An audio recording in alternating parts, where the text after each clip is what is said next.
এই দোকানে আমি চাকরি করতাম, বাবুর্চি আসলাম, ওই মালিক বিক্রি করে গেছে।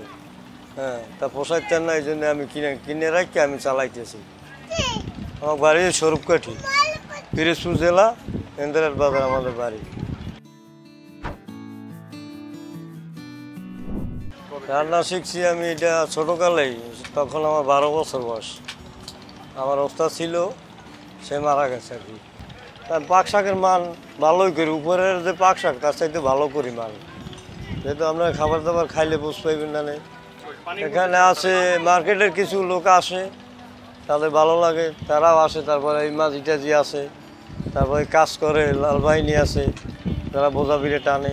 হ্যাঁ, তারাই আসে, মার্কেটের দোকানদাররা আসে, পাক শাকের মান ভালো পায়। মুরগি, তারপর গরুর গোশ, তারপর আছে ইলিশ মাছ, পাঙ্গাস মাছ, মানে কমন থাকেই। হ্যাঁ, চিংড়ি মাছ, শাকসবজি, হ্যাঁ, শিং মাছ, এক এক দিন এক এক রকমের আইটেম হয়। মুরগি থাকে কমন আর কি। জিনিসের যে মূল্য এত পোষাইতে পারতেছি না, যেহেতু এই যে মাঝি মূল্য আছে একটু তরি তরকারি বেশি দিতে হয়, যার কারণে আমার লাভের হার থাকে না আর কি। কাঁচাইয়ে বিক্রি করতে পারলে লাভের হার থাকে, কাঁচাই বিক্রি না করতে পারলেই তো লস। যেমন এক পদের সবজি পাকাইলে বেচলে মনে করেন ওইটা 200 টাকা 300 টাকা ব্যবসা থাকে, আর যদি না চলে ফেলাই দিতে নষ্ট হয়ে যায়, আর লাভের হার থাকে না, আসলে ইয়ে থাকে না।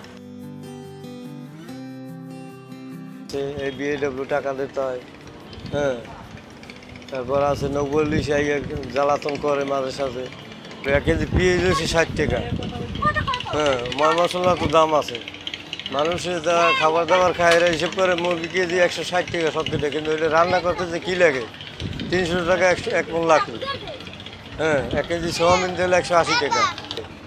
এটা তো আর কাস্টমার হিসেব করে না, পাবলিক হিসেব করে না।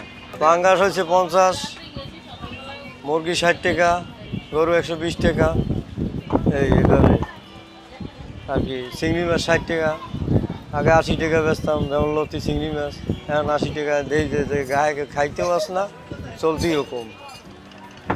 এই জন্য বর্তমান মোটামুটি লসে আসি, কিন্তু আল্লাহ দিলে ইনশাল্লাহ আগামীতে ভালো হইবে আর কি।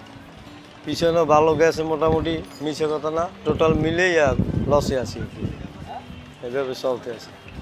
তারপর বাল বাচ্চা নিয়ে কোথায় যাবো, এটা করে খাইতেও ডাইল ভাত তো 4টে পেটে মানে খাওয়া যায় আর কি। এই হ্যাঁ, শিখছি এইটা আর কোন মুখে।